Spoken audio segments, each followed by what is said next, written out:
Leer para entender el mundo y para poder cambiarlo, con el propósito de mejorarlo.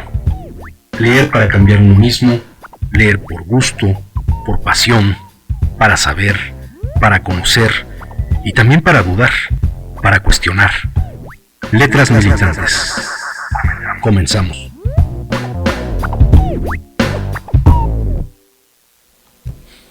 Provocación. Las crisis.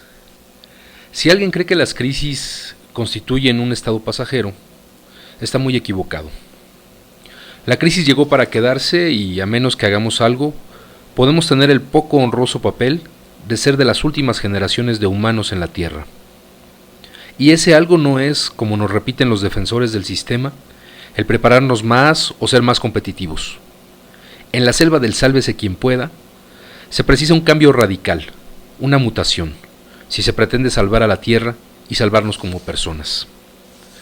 En otras ocasiones se ha señalado el carácter sistémico de la crisis, con al menos 5 dimensiones: económica, financiera y del trabajo, energética, alimentaria, ambiental y cultural, motivo por el cual puede ser catalogada como una crisis civilizatoria.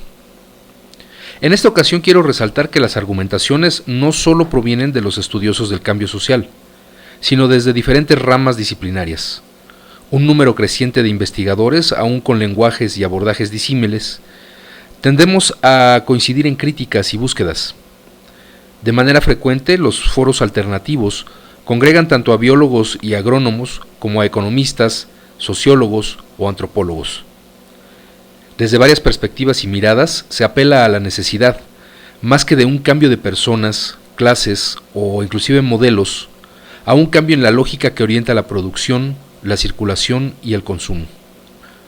La diferencia resulta sustantiva, pues desde que el pensamiento moderno se volvió hegemónico, la visión evolucionista de la supremacía del hombre sobre la naturaleza, que supuestamente nos concedería la potestad de modificar la realidad a nuestro antojo, ha sido común en modelos supuestamente antagónicos como el capitalismo, liberal o no, y el socialismo. Hoy se comienza a cuestionar tal paradigma en la búsqueda de formas de producir y consumir menos destructivas, tanto de la naturaleza como de las capacidades de los seres humanos. 2. ¿Es posible otra economía? Partamos desde el principio. ¿Qué es la economía? Los economistas recurren a fórmulas complicadas como la relación entre finalidades y medios escasos que tienen usos alternativos, definiciones que esconden un hecho sencillo y entendible por todos. La economía es el arte de satisfacer las necesidades de la gente. ¿Y por qué los economistas rebuscan o complican las cosas? Tal vez para encubrir que desde hace 200 años la economía perdió el rumbo. Desde entonces dejó de preocuparse por la satisfacción de las necesidades de la gente. Objetivo sustituido por el de hacer dinero, o más académicamente, aunque igualmente falso, se propone que el fin de la actividad económica es generar riqueza. La riqueza de las naciones, generalmente, no coincide con la de sus habitantes. Es la riqueza de unos pocos afortunados. ¿Hacer dinero puede ser un fin en sí mismo? Desde luego que no. El dinero es un medio de intercambio que sirve para que los bienes culturales circulen, pero no es, ni puede constituir, un fin en sí mismo. Este libro, Economía Solidaria, Local y Diversa, de Laura Collin. Muy buenas tardes, esto es Letras Militantes. Comenzamos.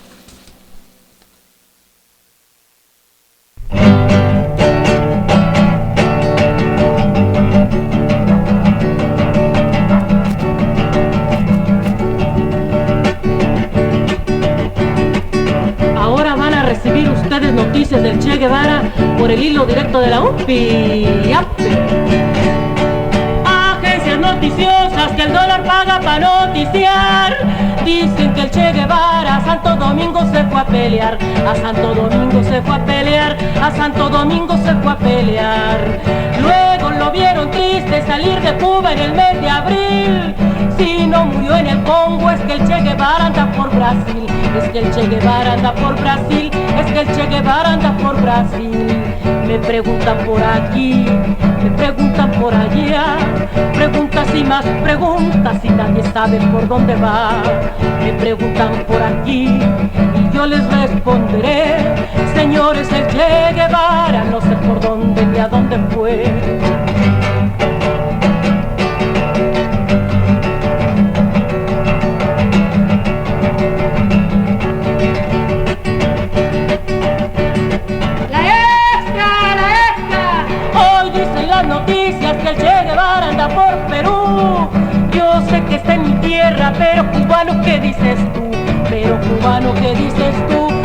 cubano, ¿qué dices tú? Digo que el gringo dice que el Che Guevara anda por Vietnam y en una hermosa bala escribió su nombre para el tío Sam. Escribió su nombre para el tío Sam, escribió su nombre para el tío Sam. Me preguntan por aquí, me preguntan por allá, preguntas y más preguntas y nadie sabe por dónde va. Me preguntan por aquí y yo les responderé, señores, el Che Guevara no sé por dónde ni a dónde fue.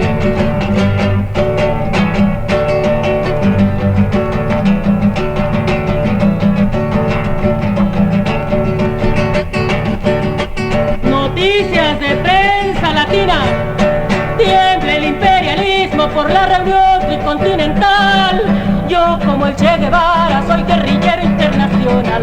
Soy guerrillero internacional. Soy guerrillero internacional. Por eso el gringo dice que en todas partes se encuentra el Che. Es porque el Che Guevara está en todas partes y así lo ve. Está en todas partes y así lo ve. Está en todas partes y así lo ve. Me preguntan por aquí, me preguntan por allá, preguntas y más preguntas y nadie sabe por dónde va.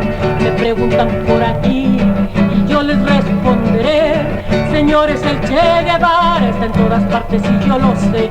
Está en todas partes y yo lo sé.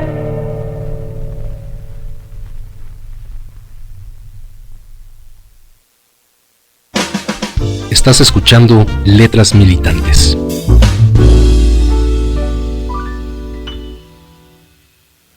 Pues muy buenas tardes, ya estamos de regreso en Letras Militantes después de un periodo bastante inestable de programas, debido, como pues todos sabemos, por este proceso de negociación que estamos alcanzando con el gobierno federal y que esperamos ya en próximos días poder consolidar para el regreso al trabajo de los más de 16,000 trabajadores que seguimos en resistencia.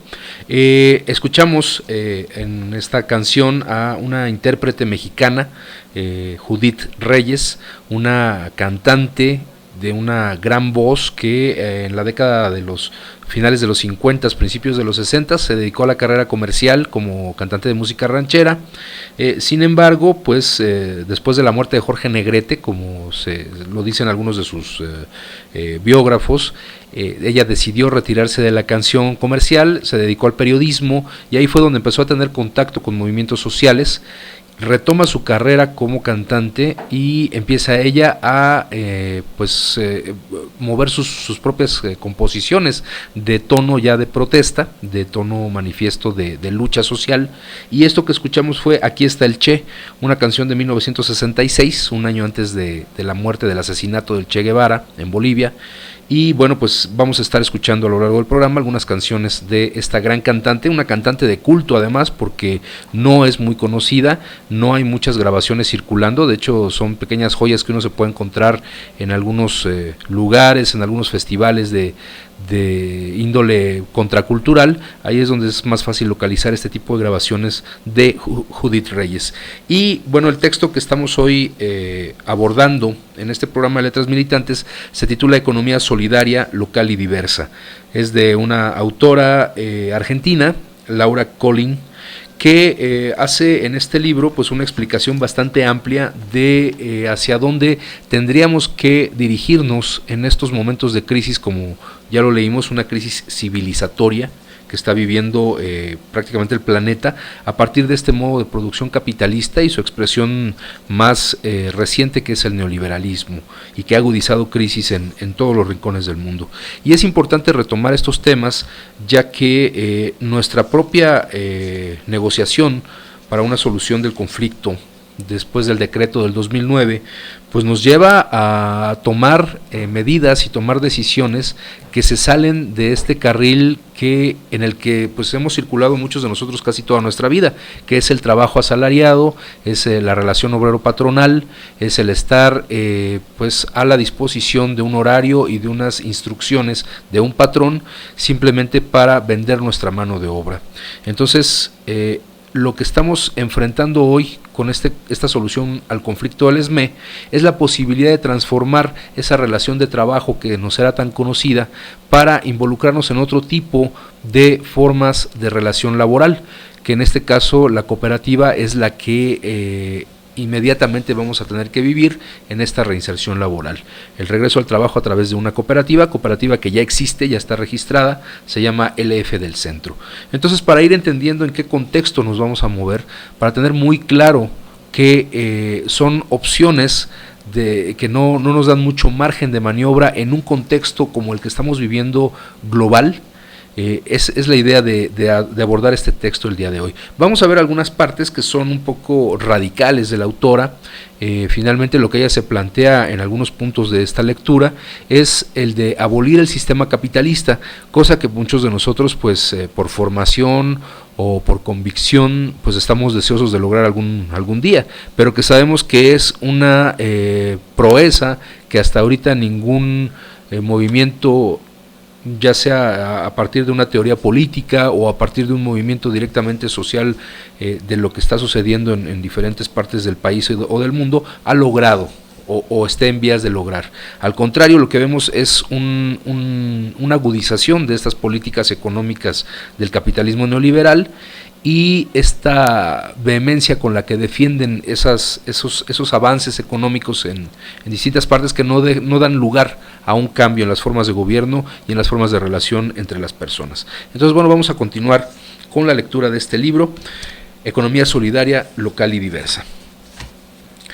Los bienes, como su nombre lo indica, son cosas que sirven, algo que resulta útil para satisfacer una necesidad. Pero el dinero no es un bien.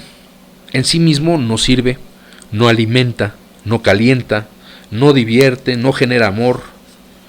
Sin embargo, para tapar este hecho indiscutible, se repite una frase o refrán que pretende tergiversar lo incuestionable. El dinero no hace la felicidad, pero ¿cómo ayuda? La frase construye un falso silogismo. De una afirmación verdadera se deduce una falsa. En una encuesta que aplicamos, preguntamos a personas de diferentes contextos, niveles socioeconómicos y perspectivas culturales el grado de acuerdo con esta afirmación y fue sorprendentemente altísimo.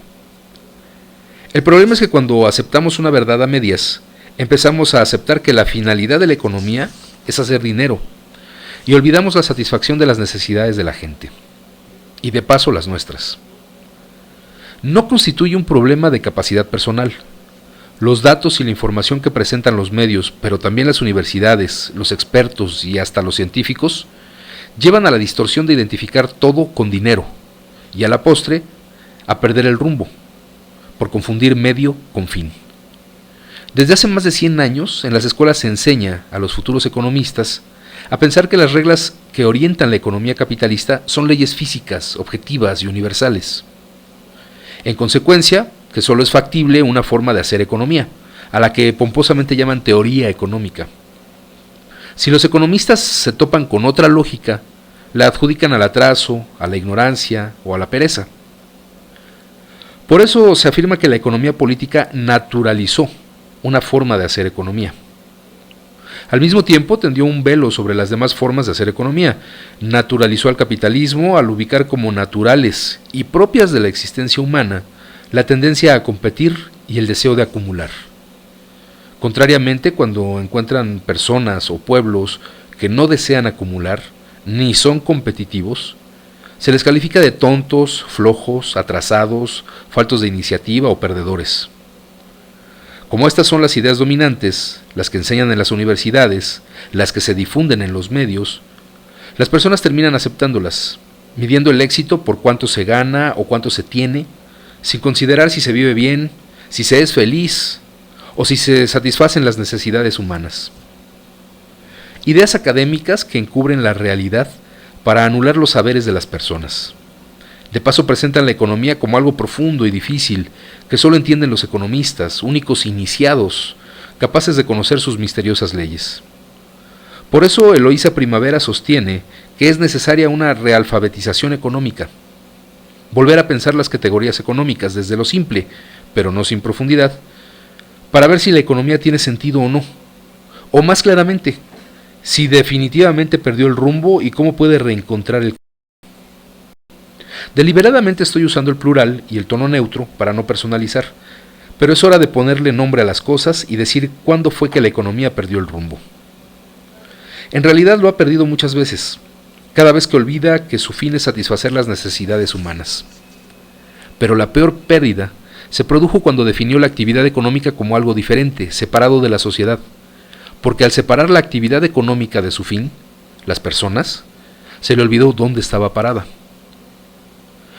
A este proceso de autonomización de la actividad económica, Polanyi lo denomina la gran transformación.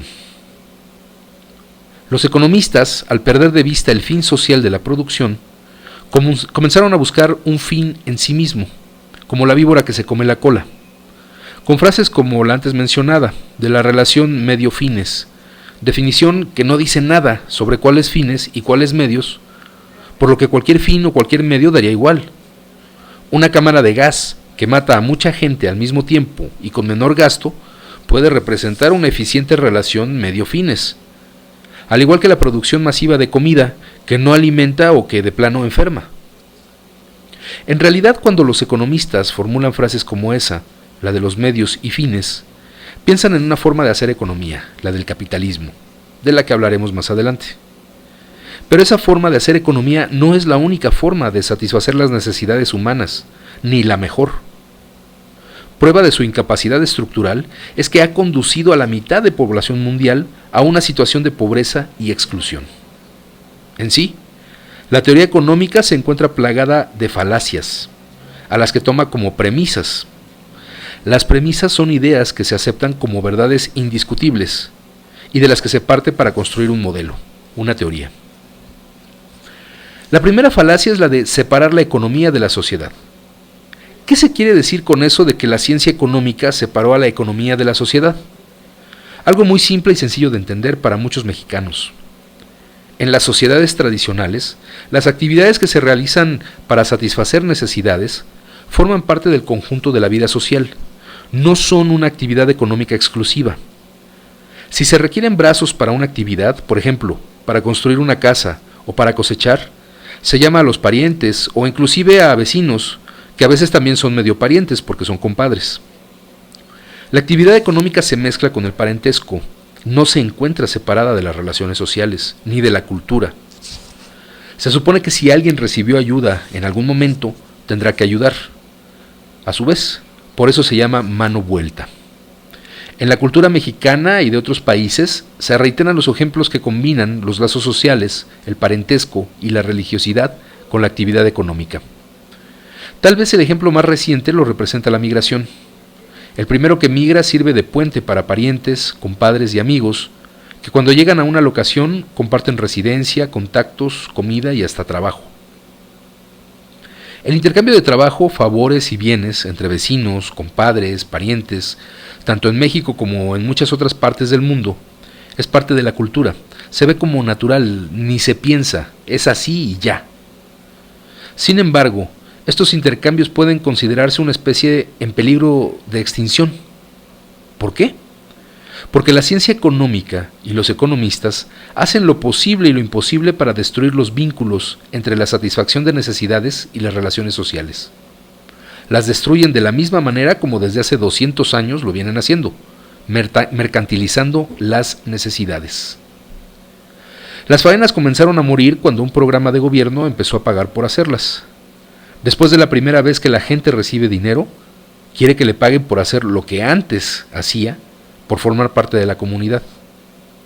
Desde hace muchos años, como 80 años, ejércitos de promotores, extensionistas, profesionales con título universitario, intentan convencer a la gente de que no progresan porque tienen una cultura tradicional, que no son modernos, que gastan mucho en fiestas y no cobran por lo que deberían cobrar.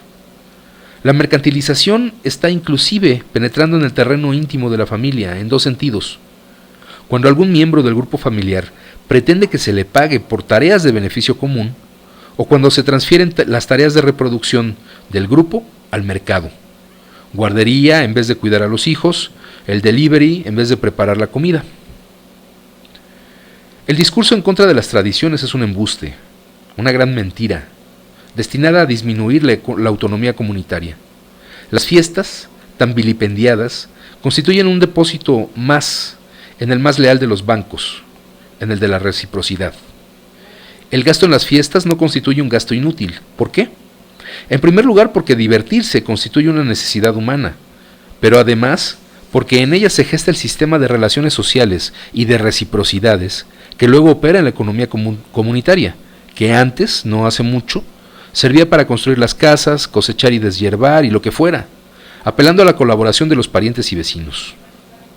En la cultura tradicional no se pagaba el trabajo de quienes venían a ayudar, simplemente se contraía el compromiso de devolver el favor. Por eso digo que es un banco. Lo que se guarda es el compromiso, la confianza. Si Juan, Pedro y Pepe vinieron a ayudarme a hacer el techo, en algún momento, no se sabe cuándo, tendré que ir a poner el techo de ellos. Si me ayudan a cosechar, tendré que cosechar con ellos, así sin dinero de por medio ni intereses. Un banco seguro que pocos se atreven a desfalcar, porque el que lo hace se arriesga al descrédito, al desprestigio, y el prestigio es muy importante en las comunidades. Pero aún más, si bien no se cobran intereses, es decir, no hay que pagar con más trabajo sino con el mismo, la relación no se acaba con la devolución del favor. Se renueva al siguiente ciclo con el siguiente favor. Es el ciclo del don. Doy, recibo, vuelvo a dar. El sistema se hiere de muerte cuando se introduce el pago en dinero, porque el dinero salda la deuda. Trabajas, te pago, punto final. No se basa en la noción de don, no crea relaciones permanentes. En las comunidades tradicionales la gente no necesitaba dinero para contratar mano de obra, ni un banco que le prestara cobrando intereses. Las faenas comunitarias constituían otra actividad económica incrustada en la sociedad. Por ser miembro de la comunidad, los jefes de familia debían aportar faenas, trabajo para obras comunitarias, construir o mantener obra pública como edificios, caminos o presas. En vez de impuestos en dinero que se lleva el SAT, y que se supone que regresarán algún día en participaciones federales a los estados y municipios o al bolsillo de los políticos, las faenas las controlaba la gente, la comunidad. Y el sistema de aportación de faenas era directo. La comunidad decidía en qué centrar su esfuerzo. Hoy nadie trabaja sin pago, por parte del gobierno. Por eso los que ejercen el gobierno, los políticos, concentran el poder. De la economía incrustada en la sociedad queda poco. Los sistemas de fiesta y las relaciones sociales que operan en la migración, los demás mecanismos de autogestión, fueron aniquilados. El mecanismo central para destruir el vínculo entre la satisfacción de necesidades y la sociedad es el de transformar todo en mercancía, o formulado de manera más elaborada, transferir las necesidades al mercado. En términos sencillos, todo lo que se necesita se puede comprar: salud, educación, ayuda, etc. No lo crean, es mentira. Se puede comprar un sustituto degradado que a la larga no va a satisfacer la necesidad. El amor no se compra, ni la formación de los hijos, ni los productos tendrán la misma carga simbólica. Podemos comprar un reloj, no tiempo, una casa, no un hogar. El secreto del éxito del modelo mercantil consistió en la sustitución de los productos locales, disponibles por trabajo, trueque o reciprocidad, por productos industriales, cuya compra requiere de dinero. Una vez instaurada la necesidad de dinero, se induce la migración en busca de salarios. El proceso implicó la desvalorización de los bienes y los conocimientos locales para valorizar los industriales. En el caso de los campesinos, la principal dependencia en materia de dinero fue la introducción de agroquímicos, primero regalados, para inducir la adicción. Los productos industriales se convirtieron en bienes valorados, proveedores de estatus, y los tradicionales en motivo de desprecio, asociados a la pobreza y a la falta de desarrollo. Valorización que incidió en crear la necesidad de dinero para comprar esos bienes, los que hacen sentirse modernos. Una vez instaurada la necesidad, los productores mediante autónomos se convirtieron en consumidores de productos e insumos y en ese sentido dependientes del dinero y de la deuda. De esta manera la lógica del mercado se impuso sobre la lógica de la reproducción, transformando a comunidades relativamente autosuficientes en recintos de monocultivadores, generalmente deficitarios, compelidos a vender un producto para obtener los recursos necesarios para su subsistencia, endrogados por los costos de producción y vendedores de mano de obra barata.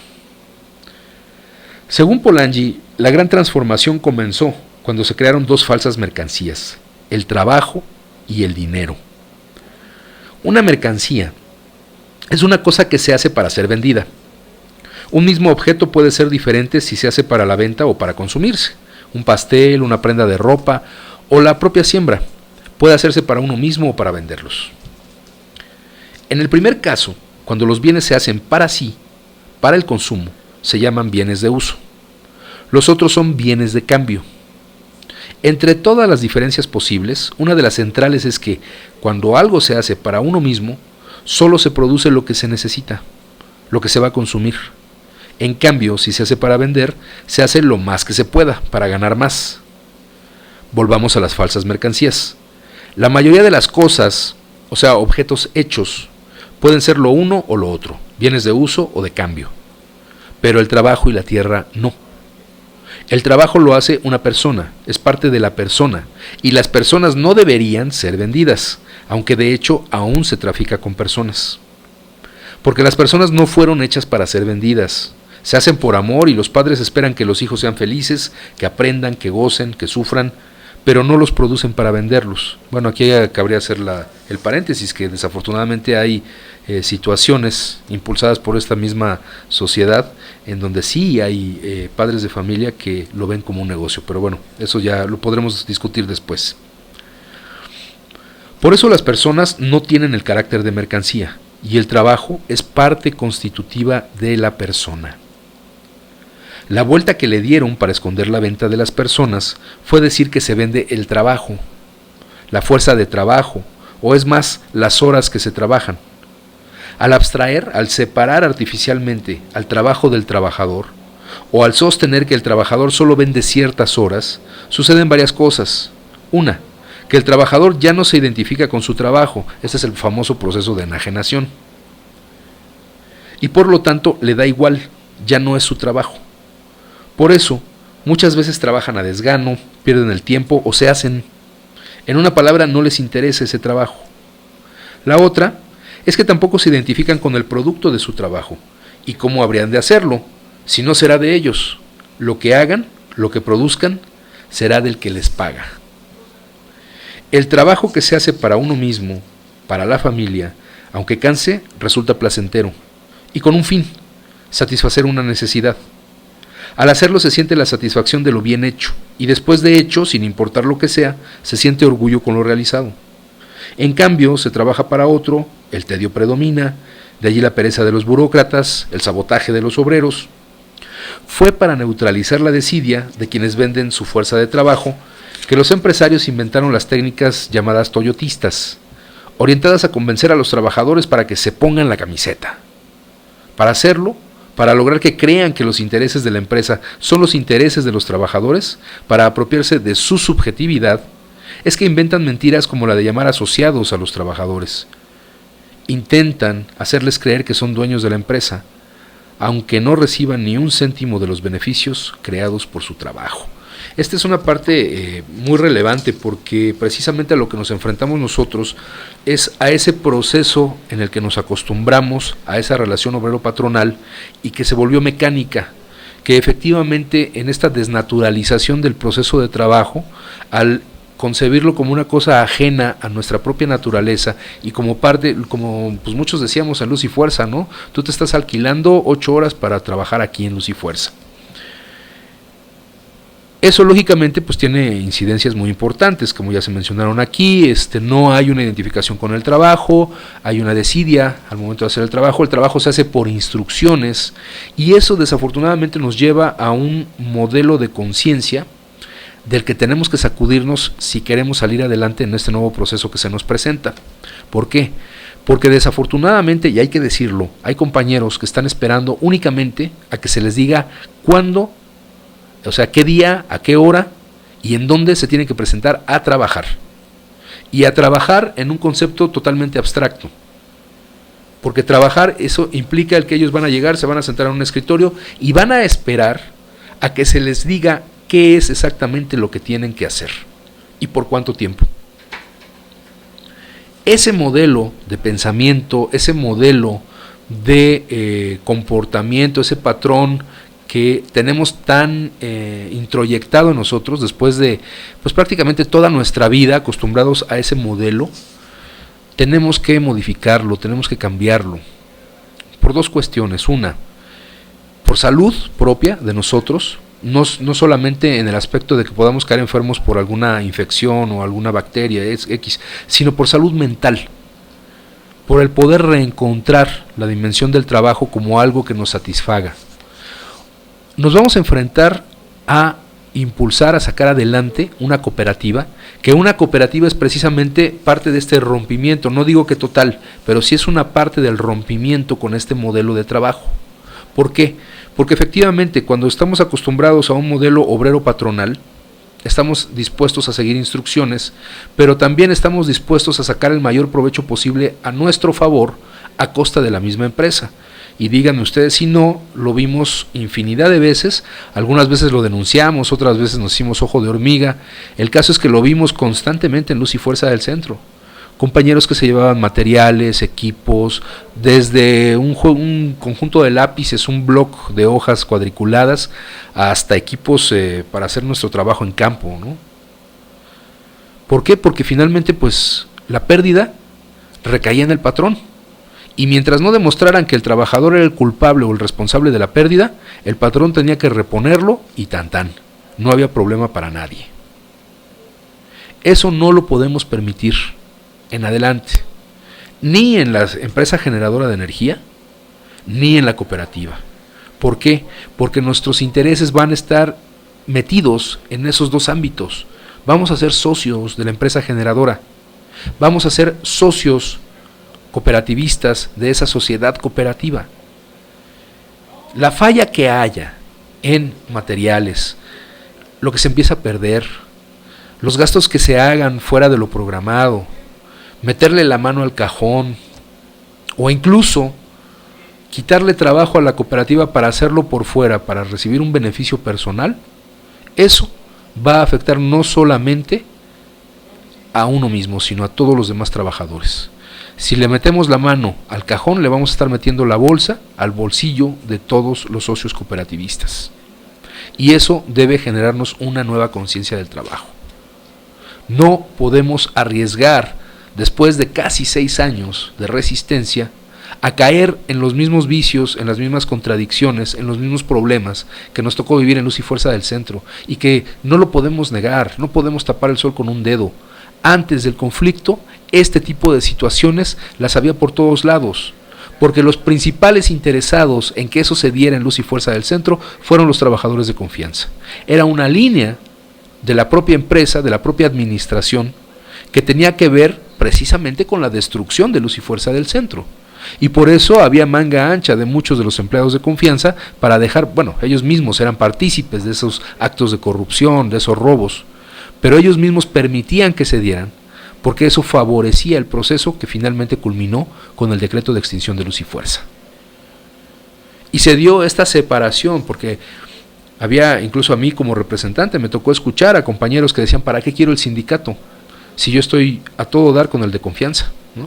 El ingeniero me autoriza mi tiempo extra, me autoriza mis salidas, me autoriza mis vacaciones fuera de programa, ¿para qué quiero el sindicato?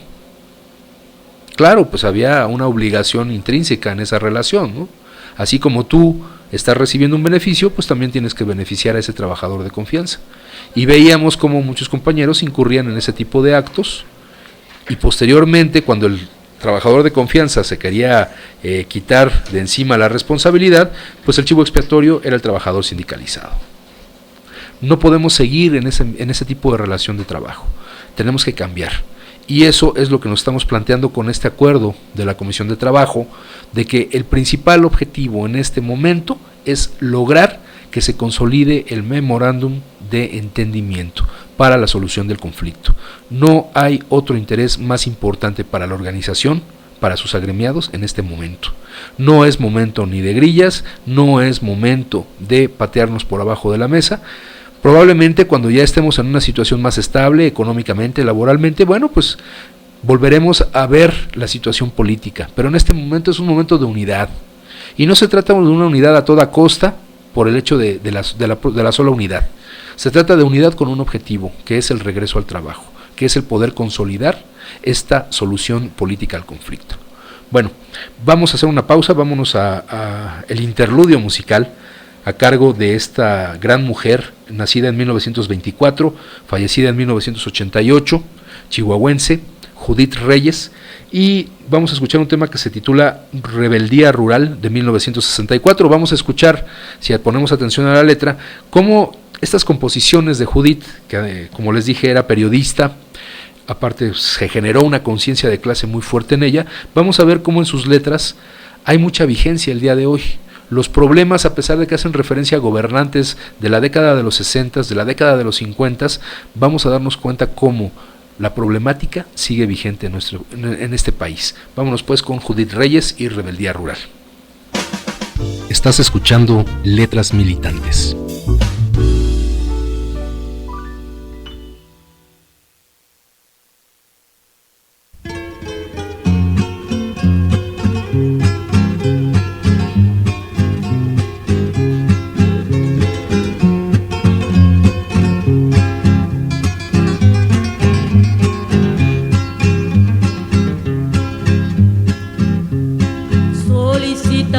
Parcela, los años fueron pasando, Cárdenas daba la tierra y Alemán la iba quitando. Inafectabilidades que nos mandaron al cuerno, a mí me dejó sin tierra este bárbaro gobierno. Cuando invadí latifundios, me echaron los federales y a punta de bayoneta me vaciaron los morrales. Luego fui caravanero, descalzo en la carretera, con cientos de compañeros solicitantes de tierra. Pasaron 4 sexenios y otros tantos presidentes, y todavía en el agrario estudian los expedientes. Soy campesino y conozco la ley por muchas razones, pues la política agraria la han hecho puros bribones, como aquellos que en Chihuahua valiente me conocieron y por pelear mi derecho a la cárcel me metieron. Mi madre me dijo entonces: deja la reforma agraria. Le contesté que no fuera contrarrevolucionaria. Traigo chamarra de cuero y todavía uso guarache. Mi sombrero es de petate y mi cantar es de mariachi. Dicen que quieren matarme y les parece sencillo, pues que preparen la tropa que ayer mató a Jaramillo. Constitución mexicana, válgame tanta belleza. Ya me cansé del gobierno que hoy paga por mi cabeza. Vuela paloma ligera, ya sabes de qué se trata. Si he de morir, que me muera gritando ¡Viva Zapata! Estás escuchando Letras Militantes. Pues ya estamos aquí de vuelta en Letras Militantes, comentando ahorita fuera del aire con nuestro productor estrella, nuestro querido Héctor Pimentel. esa preocupación, esa incertidumbre que tenemos muchos frente a este cambio, como bien lo menciona Héctor, el cambio de paradigma, que ya no vamos a tener la relación obrero-patronal, sino que nos vamos a ir a una relación asociada, ¿no? De interés asociado. Entonces, lo feo, y eso es el planteamiento y lo comparto con Héctor, es que se demuestre que el peor enemigo del trabajador es el trabajador mismo. Y ahí pone el dedo en la llaga Héctor por esa situación, porque ¿qué va a pasar si en un momento dado, y esto tocamos madera, ¿no? Como dice la vieja superstición, ¿qué va a pasar si fracasa la cooperativa? Querrá decir que los trabajadores no sabemos o no podemos gobernarnos a nosotros mismos, que necesitamos a fuerza a un patrón que nos dé las instrucciones, que nos organice, que nos administre, o somos capaces nosotros de hacerlo. Yo aventuraría algunas tesis, bueno, algunas ya son parte de toda una discusión, de una amplia discusión que no es nueva tampoco, ¿no? Y que tiene que ver con que el fracaso del trabajador como administrador de una empresa, y esto lo podemos ver desde los mismos liquidados al inicio del conflicto, que muchos de ellos se conformaron en cooperativas, en pymes, en pequeños trabajos por su cuenta, onda Pepe y Toño, de esto que anuncian en los medios, y fracasaron porque no había una disciplina, porque no había una programación, una planeación, porque no había una visión a largo plazo, sino que todo era cortoplacista, ¿no? O sea, estoy invirtiendo tantos miles de pesos en este negocio y dentro de 8 días yo quiero que ya me genere ganancias, ¿no? O estoy invirtiendo en un negocio que yo veo que es muy bueno, como puede ser una tienda de abarrotes, pero no entiendo que tengo que ir a buscar a los proveedores, pararme temprano en la madrugada, a lo mejor ir a la central de abastos a las 4 de la mañana para conseguir la mejor mercancía para mi negocio, ¿no? Y que tiene que ver con una falta así de formación, de preparación como administradores de un negocio propio, pero tiene que ver también con este proceso de enajenación al que estamos sometidos toda nuestra vida, y a este bombardeo de imágenes de las personas de éxito, de los empresarios, de cómo esta idea del self-made man de los Estados Unidos, que es derivado del sueño americano, ¿no? De que todos podemos tener éxito, y el que tiene el más éxito es el que se crea a sí mismo, ¿no?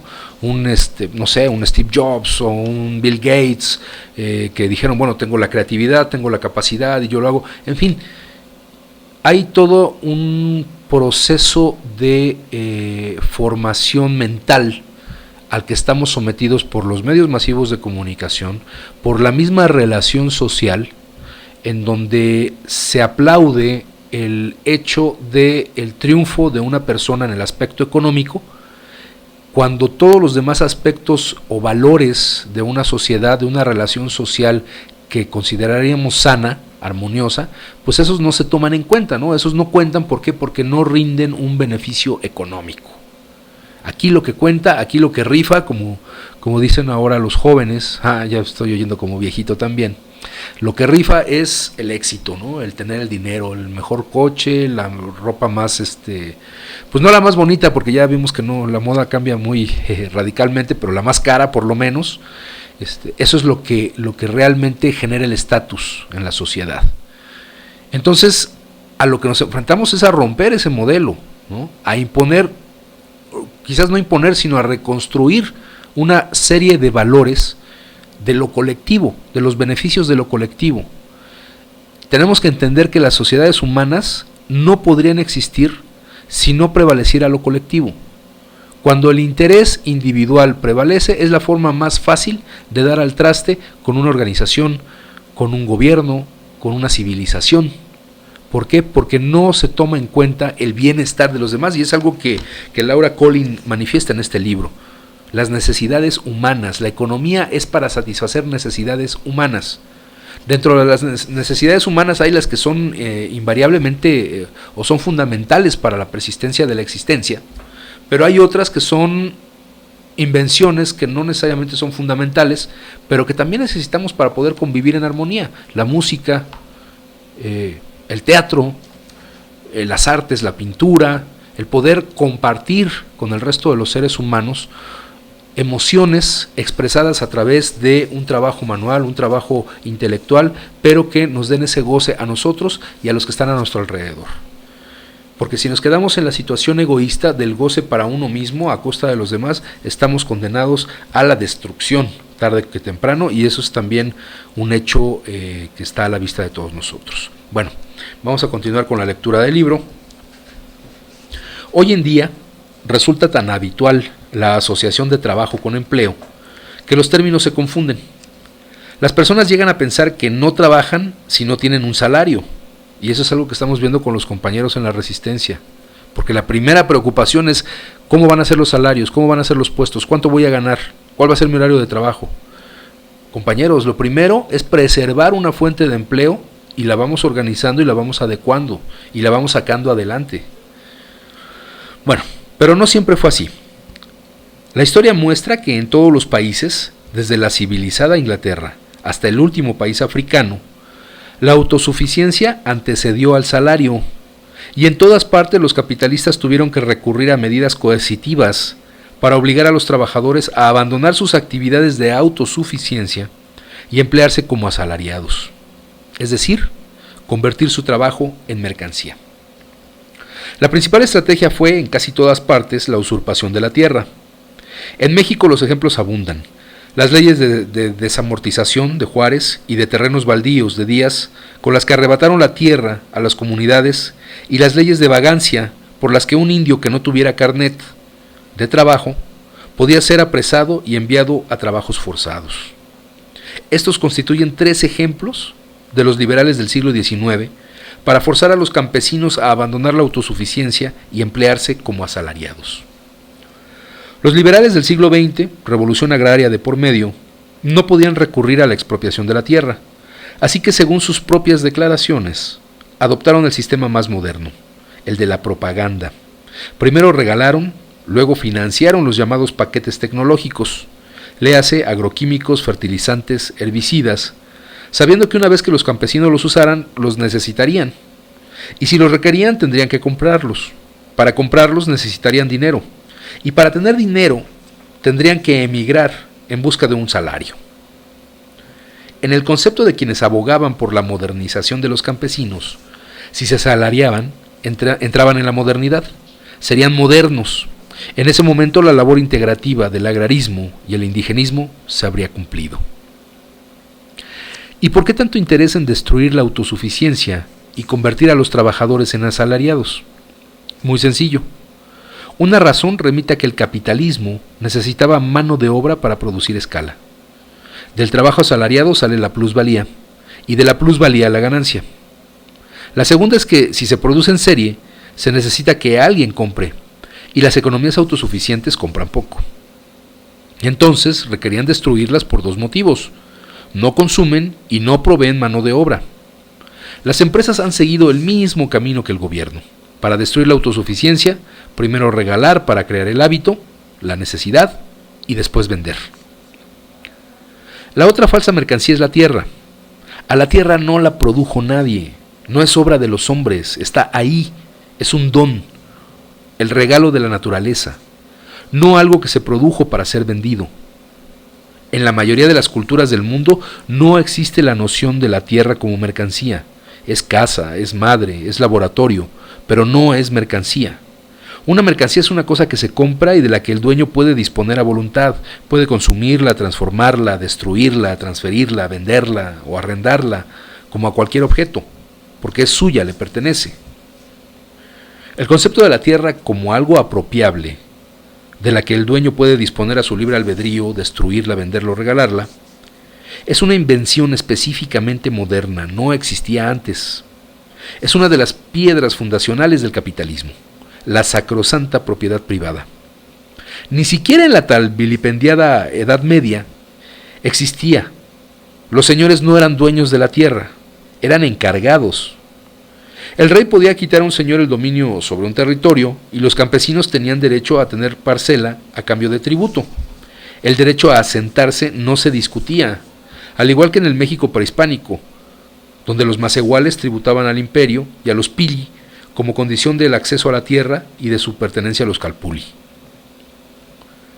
En esas concepciones fue heredero elegido, mezcla de los derechos comunitarios hispanos y los calpulis prehispánicos. Elegido por el que peleó Zapata, hasta las modificaciones constitucionales del neoliberalismo de Salinas, no se entregaba en propiedad. Los ejidatarios tenían posesión, no propiedad.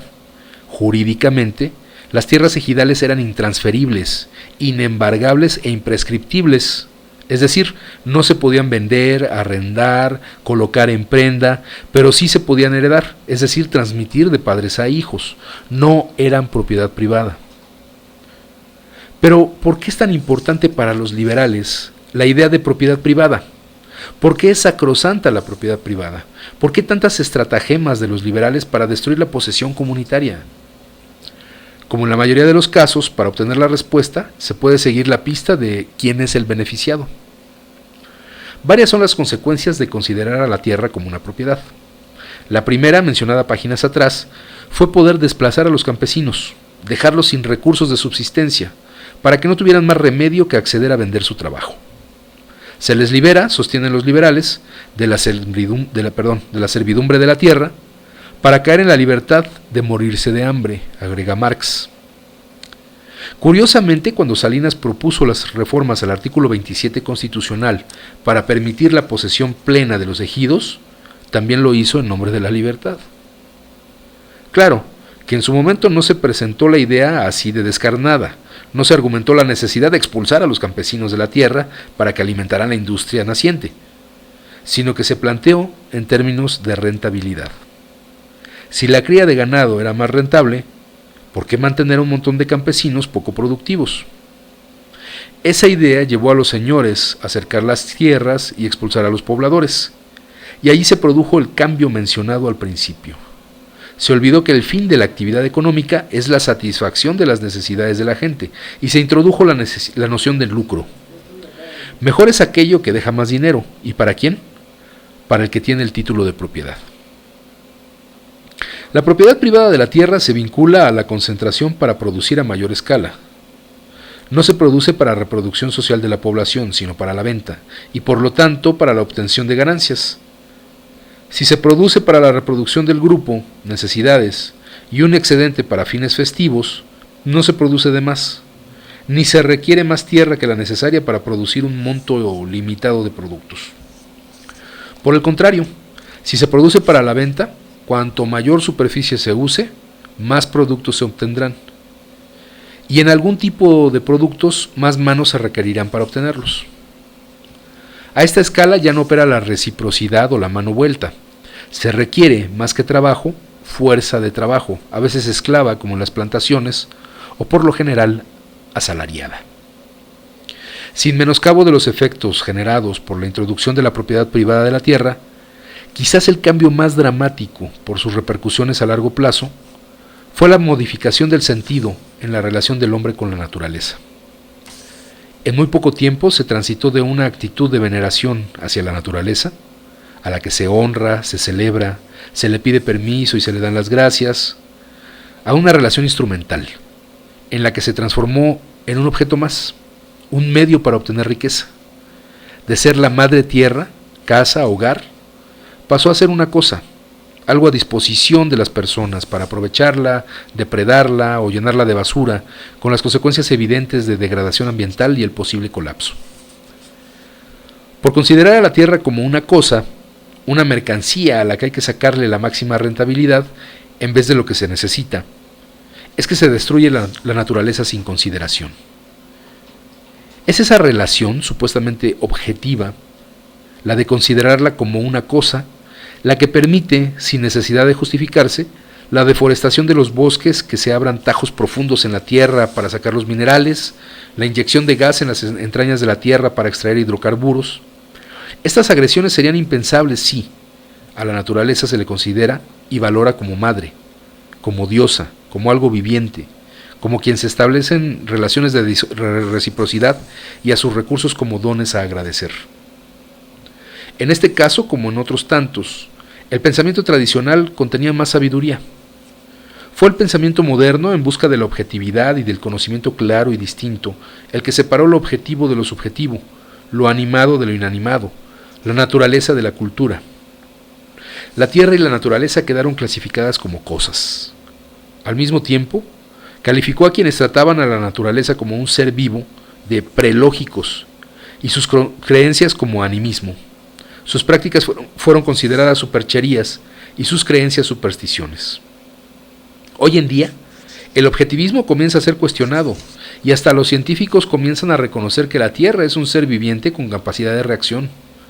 Si no es un actor, porque no tiene conciencia, al menos es un actante, y las acciones sobre ella han de tener repercusiones.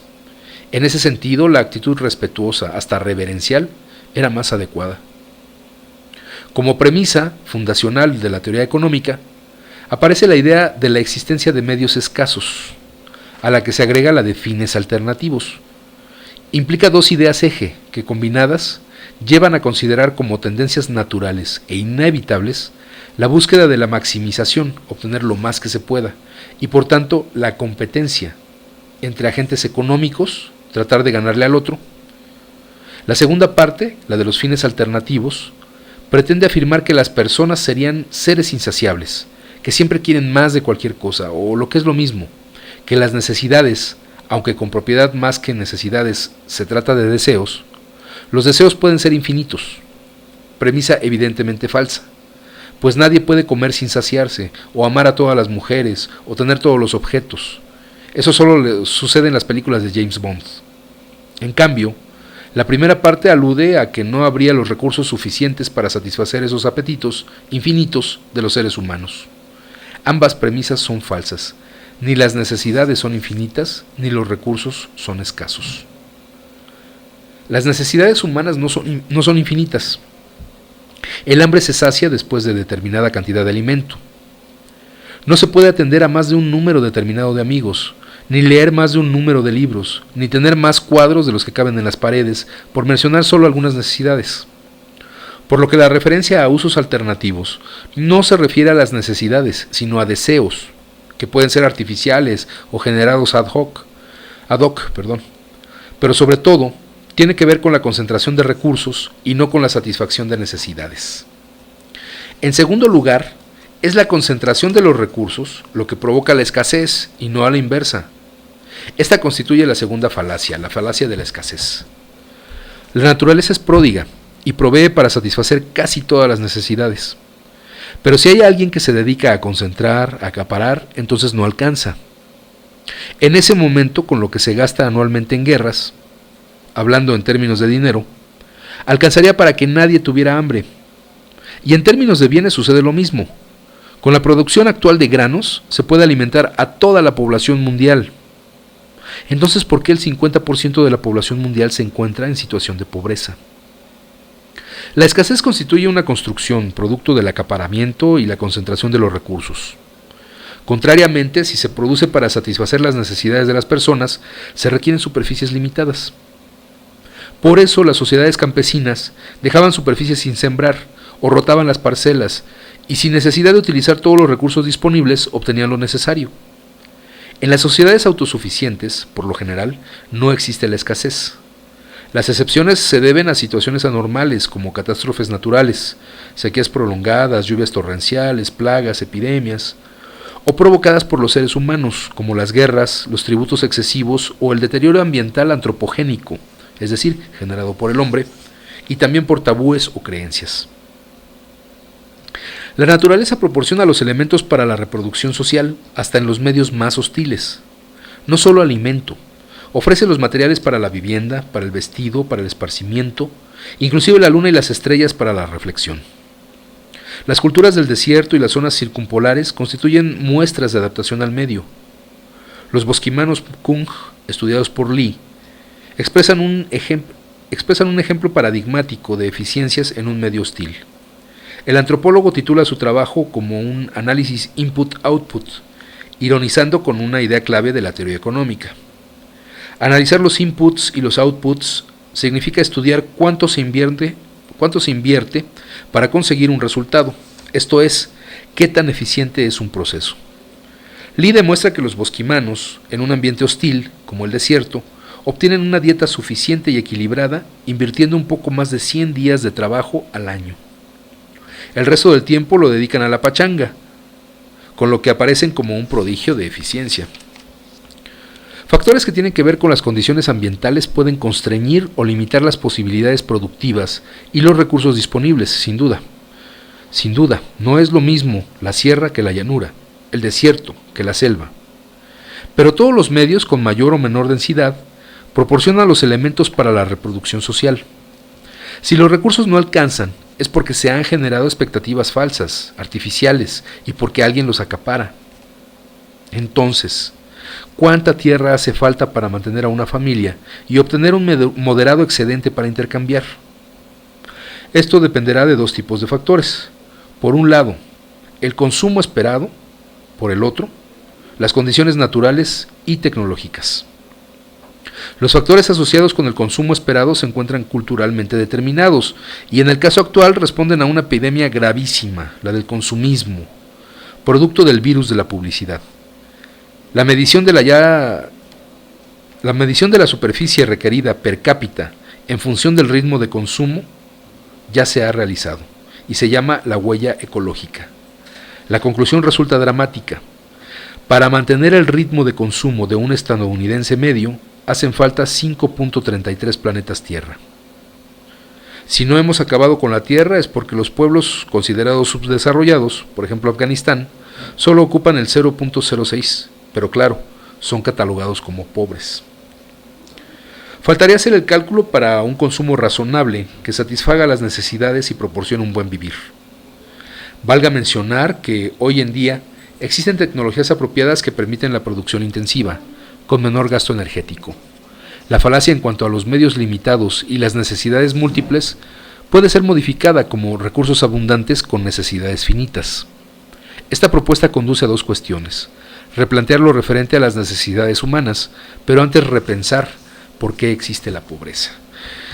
Pues aquí tenemos un punto de reflexión muy importante, ¿no? Este cuestionamiento, esta crítica al modelo de civilización en el que nos ha tocado vivir, es necesaria no solo por lo que concierne a nosotros como electricistas en resistencia, no solamente por la resolución política de nuestro conflicto. Tiene que ver también con el que una vez que contemos con estos medios, una vez que logremos superar esa premisa o ese eslogan capitalista de la producción, del consumo, etcétera, bueno, ¿qué vamos a hacer con nuestro entorno? ¿Cómo nos vamos a relacionar con el resto de la sociedad? Y esto es importante señalarlo porque hay quienes se plantean o nos plantean que la cooperativa de LF del Centro tiene que ser altamente eficiente.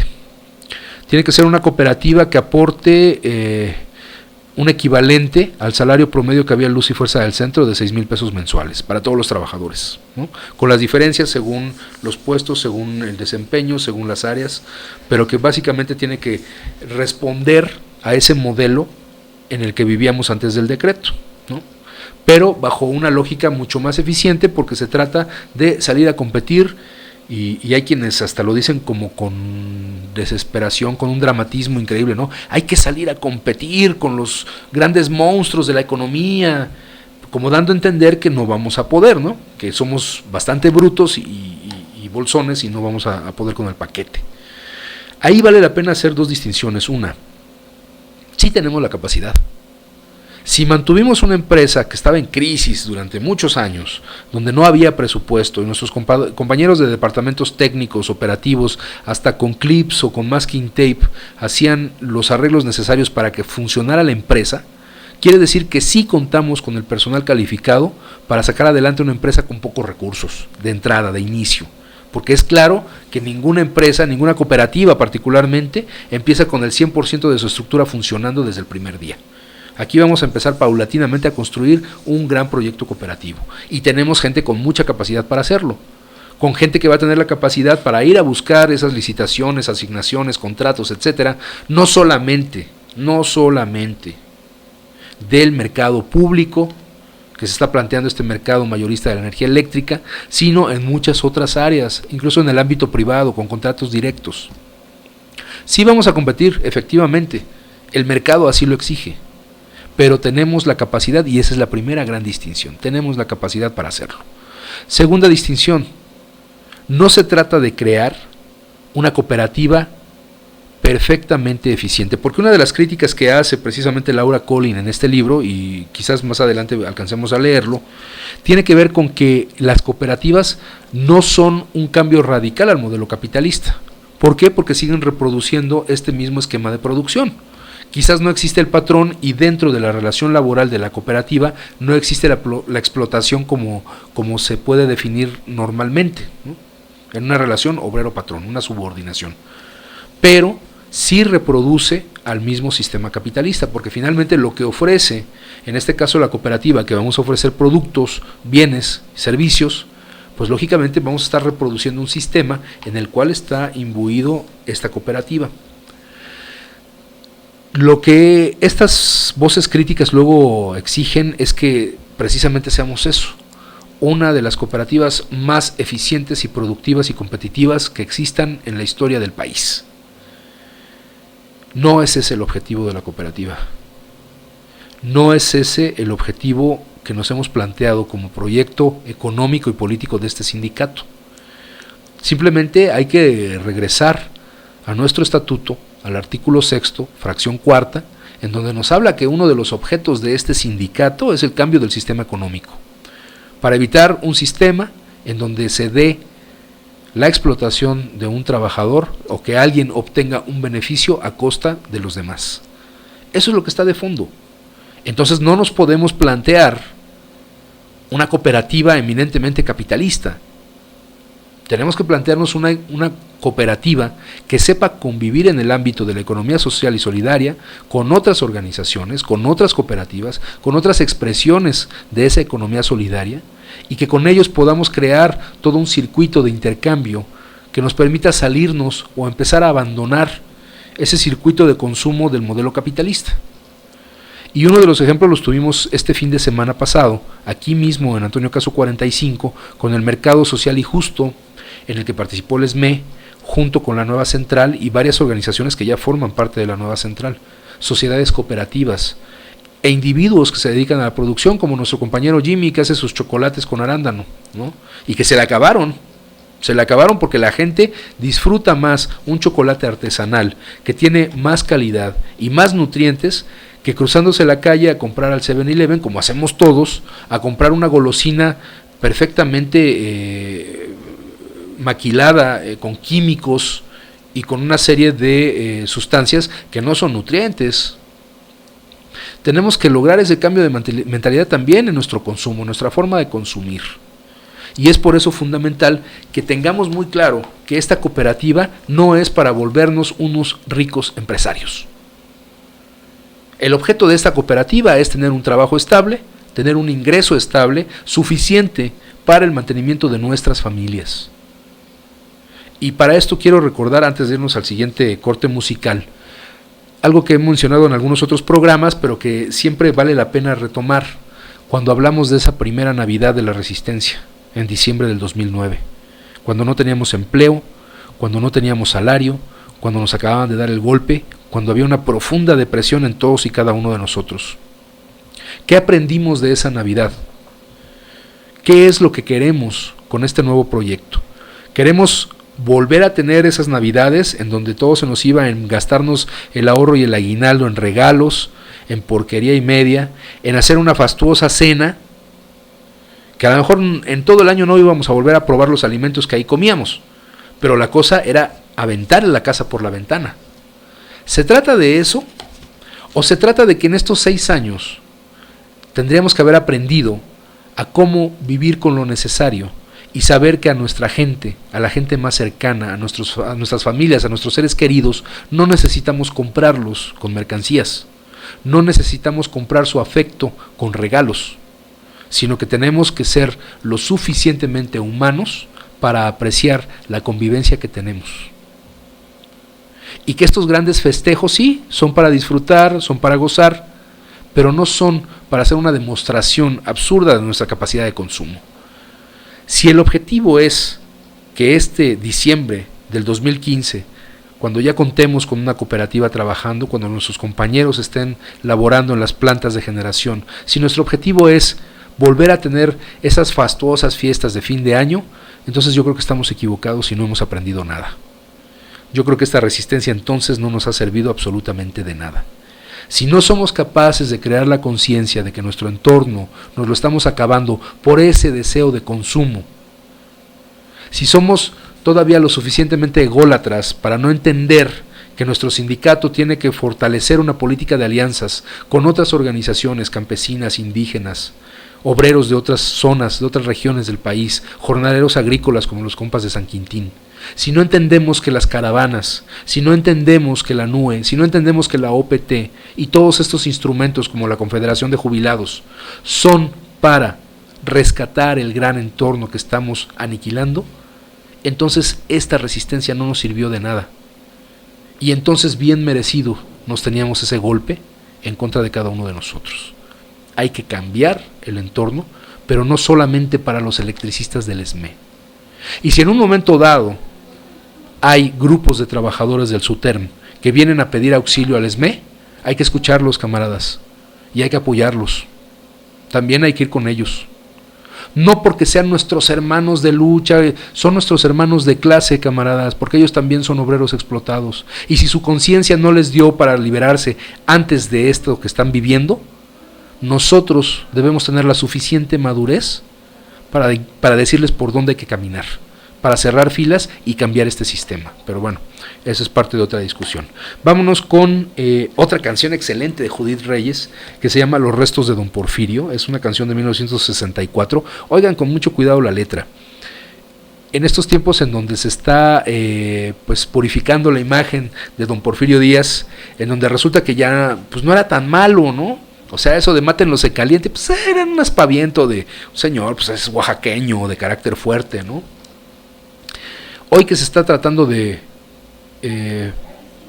redimensionar la imagen de Porfirio Díaz, vale la pena escuchar esta canción de Judith Reyes que se llama Los restos de Don Porfirio. Vámonos a la música y regresamos. Estás escuchando Letras Militantes.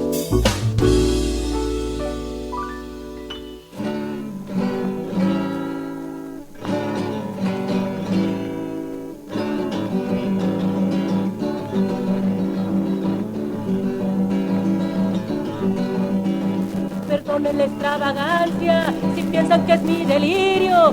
Perdonen la extravagancia si piensan que es mi delirio. Pero ya no están en Francia los restos de Don Porfirio. Pero ya no están en Francia los restos de Don Porfirio. Los restos de Don Porfirio en México los tenemos. Los restos de Don Porfirio en México los tenemos. Ay, que lo diga la historia al ver lo que padecemos. Ay, que lo diga la historia al ver lo que padecemos. Aquí no hay tiendas de raya ni peones acasillados. Aquí no hay tiendas de raya ni peones acasillados. Es la clase predilecta y por gusto andan encuerados. Es la clase predilecta y por gusto andan encuerados. Las huelgas valen un cuerno para el movimiento obrero. Las huelgas valen un cuerno para el movimiento obrero. Porque con este gobierno perdemos hasta el trasero. Porque con este gobierno perdemos hasta el trasero. De acuerdo con el sufragio, ayuno pero efectivo. De acuerdo con el sufragio, ayuno pero efectivo. Solamente vale el voto del Poder Ejecutivo. Solamente vale el voto del Poder Ejecutivo. Miguel Alemán quería una reelección galana. Miguel Alemán quería una reelección galana, pero le sobró una pierna, va a ser igual que Santana. Pero le sobró una pierna, va a ser igual que Santana. Bamba, el derecho de reunión ya nadie puede ejercerlo. El derecho de reunión ya nadie puede ejercerlo. La defensa nacional no tiene por qué temerlo. La defensa nacional no tiene por qué temerlo. ¡Uy, ay, la patrulla! Derecho de petición que no te cause desvelos. Derecho de petición que no te cause desvelos. Puedes pedir lo que quieras, pero al Señor de los cielos. Puedes pedir lo que quieras, pero al Señor de los cielos. El artículo 3º no tiene vigencia plena. El artículo 3º no tiene vigencia plena, porque hasta los sacristanes le juegan su matatena. Porque hasta los sacristanes le juegan su matatena. Artículo 27, parece bueno y sencillo. Artículo 27, parece bueno y sencillo. Pa' matarlos en caliente, como a Rubén Jaramillo. Pa' matarlos en caliente, como a Rubén Jaramillo. Artículos he nombrado, faltó el 123. Artículos he nombrado, faltó el 123. Ese con Fidel Velázquez es para andar al revés. Ese con Fidel Velázquez es para andar al revés. Abiertas de par en par las puertas al extranjero. Abiertas de par en par las puertas al extranjero. Roba gringo desgraciado, pero échale a mi sombrero. Roba gringo desgraciado, pero échale a mi sombrero. Las leyes se hicieron chuecas para proteger al rico. Las leyes se hicieron chuecas para proteger al rico. En el caso de Merino, mejor me callo el hocico. En el caso de Merino, mejor me callo el hocico. Aunque hay libertad de prensa, no me haga ningún borlote. Aunque hay libertad de prensa, no me haga ningún borlote. Más vale el sol de Balseca que el hijo del aguizote. Más vale el sol de Balseca que el hijo del aguizote. ¡Uya!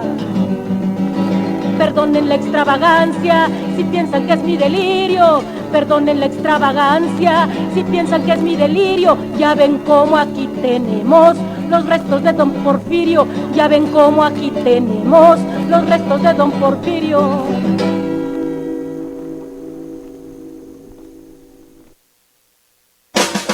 Estás escuchando Letras Militantes.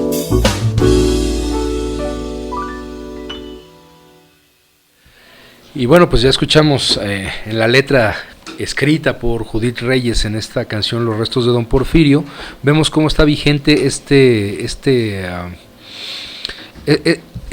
socavamiento pues de las grandes conquistas, los grandes logros del movimiento revolucionario de 1910 al 17, y cómo ir abriendo el espacio a el gran capital privado nacional y extranjero en todas estas áreas importantes de nuestro país, pues es un proceso que no se concluye de un día para otro. Es un proceso que va avanzando porque el capital puede ser muy paciente.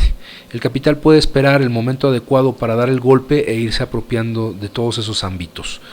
Uno de los casos más visibles de esa situación pues es propiamente el del sector energético en México, expropiado el petróleo en el 36, nacionalizada la electricidad en 1960, pues el capital supo esperar. En el caso del petróleo sabemos que todas esas grandes empresas, a pesar de que supuestamente había un impedimento constitucional para que metieran las manos en petróleos mexicanos, pues paulatinamente fueron entrando, ¿no? Se fue privatizando algunas partes, se fue desmembrando a petróleos mexicanos y convirtiendo estas partes en territorio privado para estas empresas que hoy pues ya entran sin mayor problema a la explotación y en la extracción del petróleo. En el caso de la electricidad sucede algo similar.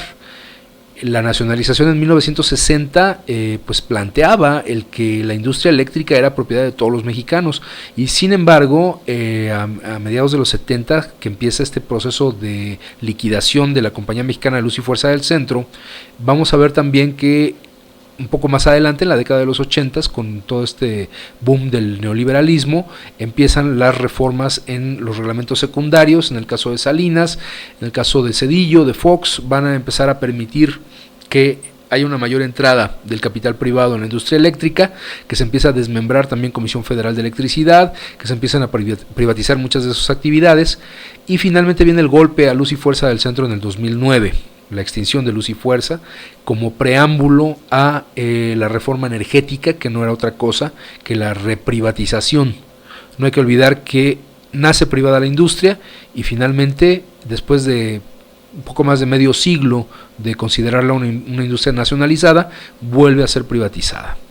Entonces, esta canción pues habla de que ¿para qué quieren traer los restos de Porfirio Díaz si su legado permanece vivo aquí en el país? Bueno, vamos a continuar con la lectura de este interesante texto de Laura Collin, Economía Solidaria. ¿Quién inventó a los pobres? Durante la mayor parte de la historia de la humanidad, la producción necesaria para la reproducción de la vida se realizó en el seno de las unidades domésticas. En México, las unidades domésticas campesinas tenían una producción diversificada, de la cual una buena parte se dedicaba al autoconsumo, mientras que otros bienes necesarios se obtenían bajo la lógica de la reciprocidad. Por ejemplo, cuando una pareja se casaba y necesitaba una vivienda, se recurría, y aún se recurre en algunas partes, al grupo ampliado y entre todos, parientes y vecinos, la construían, en el entendido que el beneficiario retribuiría posteriormente con su trabajo cuando otra pareja necesitara construir su casa. Como en la construcción se utilizaban materiales regionales, para la obtención de una vivienda no se requería de dinero, ni de préstamos hipotecarios, pues en vez de pagar en cuotas mensuales se retribuía en trabajo. La misma lógica operaba para otras actividades que demandaran esfuerzo suplementario. Actividades como la cosecha o el desbrozo se realizaban de manera colectiva en las parcelas respectivas, intercambiando de esta manera trabajo por trabajo. Por eso, en muchas partes, a este sistema se le denomina mano vuelta. Para satisfacer otras necesidades no disponibles en la comunidad, se destinaba una parte de la producción al intercambio. Estos arreglos constituyen una forma de producción, implican una lógica económica que fue sustituida por otra lógica, la mercantil, donde todo se compra y se vende por medio de dinero, productos y trabajo, y donde la satisfacción de las necesidades de los seres humanos aparece mediada por la disponibilidad o no de ese dinero. Quienes carecen de dinero se ven imposibilitados de satisfacer sus necesidades vitales. En el sistema tradicional de las unidades domésticas, la satisfacción de la mayoría de las necesidades de consumo, alimentos, vivienda, salud, esparcimiento y creación, se realizaban con recursos locales, una parte de los cuales se obtenían mediante mecanismos tradicionales y mínimamente a través del dinero u otro medio de intercambio. Las unidades domésticas no eran pobres, devinieron en pobres por políticas deliberadas, muchas veces compulsivas, de integración, modernización y más recientemente de desarrollo. Estas políticas consideraron a las prácticas comunitarias como atrasadas, ilógicas, ancestrales, tradicionales. Sistemáticamente, los profetas del desarrollo se dedicaron a su erradicación, con el objeto de introducir las modernas relaciones mercantiles, donde toda necesidad se satisface mediante el dinero. Los apóstoles de la modernización evadieron señalar que el dinero era escaso, mientras que los productos que los campesinos ofrecían, ya fueran los que producían, maíz, frijol, etc., o su trabajo, podrían no tener demanda, es decir, que no los podrían vender o deberían venderlos baratos. Tampoco detallaron que, al valorarse poco la producción o el trabajo, no obtendrían el dinero suficiente para comprar aquello que necesitaran, ni siquiera para satisfacer las necesidades que antes resolvían de manera natural, sin dinero. Al requerir dinero para satisfacer necesidades, y al ser difícil de obtener, se convirtieron en pobres. Depender del dinero para la satisfacción de necesidades convierte en pobres a quienes no lo eran. Los convierte en doble sentido, estadísticamente y realmente. La ficción estadística invisibiliza a quienes satisfacen sus necesidades de manera tradicional, autoconsumo, reciprocidad, saberes tradicionales, pues al medir exclusivamente los ingresos en términos de dinero, no contabilizan los bienes de autoconsumo, ni los intercambios de los bienes obtenidos de esta manera. Quienes no manejan dinero en sus operaciones son inmediatamente catalogados como pobres. La conversión física o real es aquella que afecta a quienes comienzan a depender del dinero para satisfacer necesidades. Los convertidos en adictos, al no conseguir su droga, no pueden ya obtener satisfactores, y por tanto se convierten en pobres. Califico el dinero como droga porque una vez que se comienza a utilizar como medio para obtener bienes, cada vez se requiere más dinero y cada vez son más las necesidades que se subsumen bajo su lógica. No solo porque en la familia se van abandonando las actividades productivas reproductivas, de comprar algunas cosas se transita a comprar todo, sino de la misma manera porque se incrementan las supuestas necesidades y la obsolescencia de los productos. De esta manera se genera la obsesión y la avidez por el dinero, y cuando no se obtiene, porque no se pueden vender productos o la fuerza de trabajo, lleva a transitar por la leve frontera que separa lo legal de lo ilegal, desde la información a las actividades francamente delictivas que permiten ese acceso al dinero que el mercado limita o impide. La dependencia creciente con respecto al dinero presenta dos caras, la del sujeto que la asume y la del sistema que la promueve. La sanción social negativa a quienes consumen productos de recolección, quelites o de autoconsumo usan cosas hechas a mano, pero también de quienes concurren a sanadores tradicionales en vez de la medicina alópata, la reconocida oficialmente como científica, y cada vez más la descalificación de quienes recurren a los servicios públicos en vez de los privados, incrementa las necesidades a satisfacer por medio del dinero. No se trata de una sanción directa, sino que recurre a los mecanismos de estatus. A todos los niveles se presenta el objeto o servicio comprado como deseable y contrariamente el tradicional como despreciable. La olla de aluminio deseable frente a la de barro, que se ve como atrasada. Se considera vergonzoso ir a la escuela pública si se puede ir a una escuela privada, etc. El mecanismo resulta efectivo porque recurre a la descalificación, a la burla y por tanto a la vergüenza. Si no tienes esto o lo otro, no eres moderno. Veamos algunos ejemplos de cómo se produjo el tránsito de la unidad doméstica a la economía mercantil y ahora a la neoliberal. Y aquí la autora nos pone algunos cuadros en donde nos explica cómo una serie de actividades económicas o actividades productivas que se realizaban de manera autosuficiente se van transformando conforme se mercantilizan y llegan a esta etapa del capitalismo neoliberal. Por ejemplo, dice, la vivienda tradicional con materiales locales se convierte en un producto que se compra a plazos, endrogando por años a la familia y, como se vio en las crisis recientes, sujeta a la especulación inmobiliaria. Y en la unidad doméstica se habla de especialistas tradicionales, curanderos, hueseros, parteras, pago en especie, medicina herbolaria, recolección o cultivo. Bueno, esto se refiere ya al área de salud. Dice, la salud se transforma en el negocio de la enfermedad. Entonces, en esta unidad doméstica hay especialistas tradicionales, hay un pago en especie, hay medicina herbolaria, que no se compra, sino que se recolecta o se cultiva. Se da la transformación en esta parte de salud, en el cambio industrial mercantil, con la entrada de servicios de salud pública o un médico general en consultorio propio, medicinas proporcionadas por el servicio médico o compradas en farmacias o en farmacéuticos que las elaboran. Y viene ya finalmente la estocada neoliberal cuando se crea ya la medicina privada en hospitales que exigen a los médicos cuotas de internación para renovar contrato, seguros de gastos médicos por estratos hasta el seguro popular y medicinas de patente. Así es como se da esta transformación en el ámbito de la salud. ¿Qué ocurre, por ejemplo, en el ámbito de la educación? Y esto es importante resaltarlo porque son las reformas que vienen, ¿no?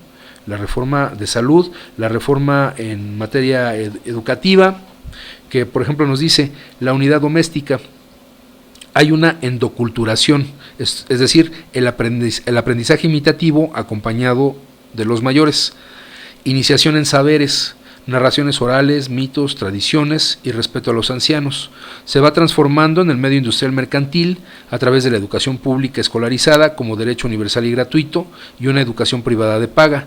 Pero luego viene nuevamente esta estocada neoliberal con la mercantilización de la escuela a todos los niveles, desde el cobro de cuotas en las escuelas públicas hasta elevadas colegiaturas en el ámbito de lo privado. La mercantilización de la educación convierte a los alumnos en clientes y a los títulos en mercancía y anula el aprendizaje, al tiempo que devalúa los conocimientos ancestrales. De esta forma, con estos cambios progresivos, se produjo la transformación de productores independientes en pobres. La autosuficiencia, en vez de un don, de una ventaja, fue colocada como sinónimo de atraso, despreciada y devaluada. Pero el proceso no solo afectó a los campesinos, muchos de ellos conceptuados como pobres estructurales por carecer de capacidades y bienes, sino que la dependencia del dinero, y la transferencia de necesidades al mercado afecta de manera creciente a las capas medias, empobrecidas por la deuda bancaria, el crédito y el consumismo. La modernidad, concepto preferido del pensamiento liberal vigente desde el siglo XIX, enfrentó al sistema tradicional, donde las necesidades de consumo se satisfacen con recursos locales, buena parte obtenibles mediante mecanismos tradicionales y mínimamente a través del dinero. Con la lógica mercantil, la venta de productos o de fuerza de trabajo para obtener dinero y de esa manera poder adquirir los satisfactores. Quien carece de dinero no puede satisfacer las necesidades. Por eso, en el sistema tradicional no eran pobres, devinieron pobres al depender del dinero escaso.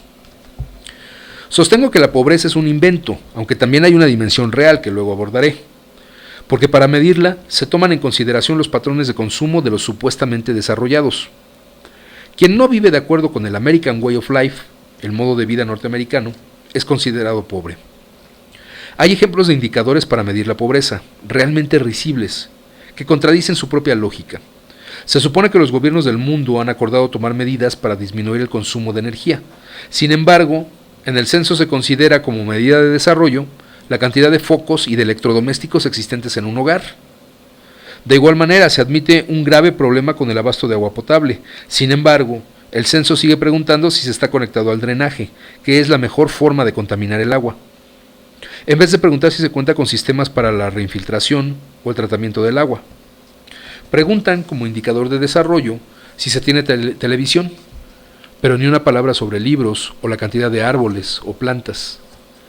Si se analizan, componen indicadores ilógicos, hasta cómicos, pero no por ello son menos peligrosos. Peligrosos porque proporcionan a la gente la pauta de aquello que debe desear para no ser pobre. Al preguntar de esta manera dejan implícito que quien no tiene drenaje o televisión es pobre. Por lo tanto, para no ser pobre, se debe tenerlo. La gente comienza a avergonzarse de los techos de teja, palma o tejamanil y a desear colados de losa de cemento. Se avergüenzan de las paredes de adobe, piedra, bajareque, para preferir los tabiques y otras muchas elecciones. Por esta valorización de los materiales industriales en detrimento de los tradicionales, se han deteriorado muchos de los hermosos y estéticos pueblos de México. Todo porque lo tradicional fue catalogado como de pobres y lo industrial fue descrito como deseable. Y por más contaminante, efímero y poco funcional que fuera, los productos industriales representaron el sinónimo de moderno, desarrollado. Vamos a avanzar a una parte importante, me parece, de este texto, que tiene que ver ya directamente, y en estos últimos minutos lo vamos a abordar, sobre la economía propiamente solidaria. Todo esto ha sido un preámbulo para ubicarnos en qué situación nos encontramos en esta crisis civilizatoria del capitalismo, pero ahora vamos a abordar esta parte del mercado. ¿Cómo se genera un mercado?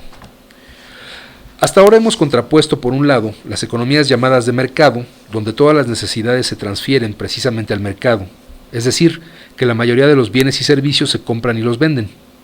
Y, por otro lado, las economías orientadas a la autosuficiencia, donde los bienes para el consumo se producen en la unidad doméstica. La primera, todo lo convierte en mercancías. La segunda, produce bienes de uso. La de mercado considera las necesidades de la gente como una oportunidad de negocio, mientras que la doméstica hace de las necesidades su razón de ser. Sin embargo, al igual que con otros aspectos, la teoría económica se ha apropiado del concepto mercado para aplicarlo a una clase de mercado, el especulativo, tanto en bienes como en recursos financieros, opacando la posibilidad de la existencia de otros tipos de mercado. De hecho, los mercados, en tanto espacios donde se producen intercambios, existen desde tiempos inmemorables. En México, la variedad y el tamaño de los tianguis prehispánicos sorprendieron a los conquistadores.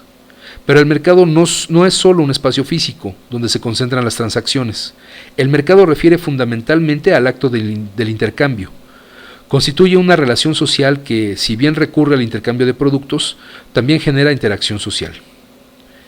El antropólogo Claude Lévi-Strauss sostiene que 3 intercambios son fundadores de lo social: el de mujeres, que mediante el matrimonio generan relaciones de alianza entre familias, el parentesco; el intercambio de palabras, que permite la comunicación, pero también posibilita la existencia del mito y la historia, y por lo tanto de la identidad compartida; y el de productos, el mercado que vincula a los productores independientes. Para entender cómo podría ser otro mercado, un mercado que aportara a la satisfacción de necesidades y a la generación de relaciones sociales, vamos a imaginar cómo se crea un mercado, en el que se construyen relaciones de interdependencia.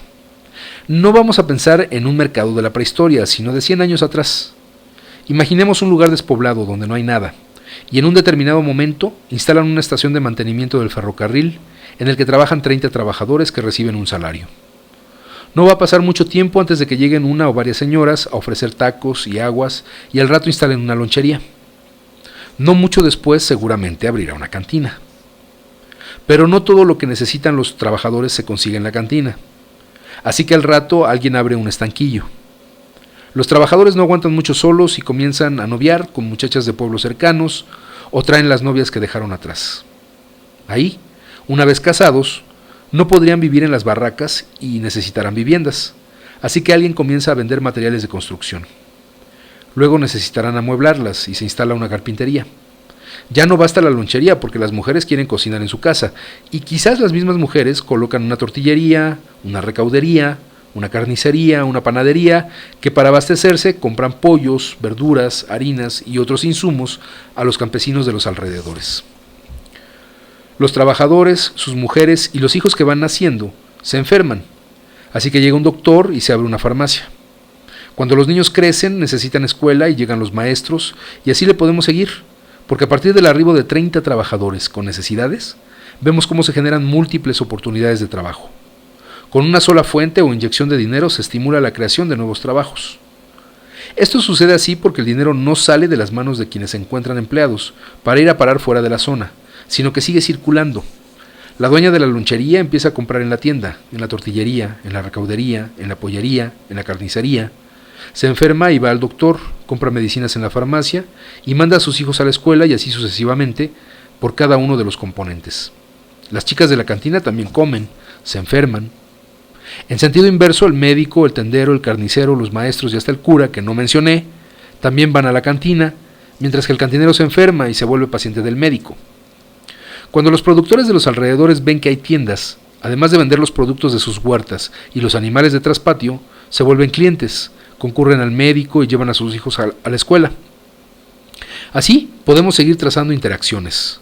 Algunas interacciones son recíprocas, como el médico que es cliente de la panadería y el panadero paciente del doctor, al igual que el farmacéutico, mientras que otras son unilaterales, a veces por circunstancias, por ejemplo, si el médico no tiene hijos, pues no recurre a la escuela, aunque los maestros sean sus pacientes.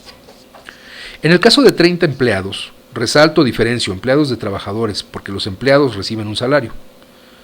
Pueden ser solo clientes y no aportar ningún bien o servicio demandado por sus vecinos, pero es su ingreso el que pone en marcha el mercado local.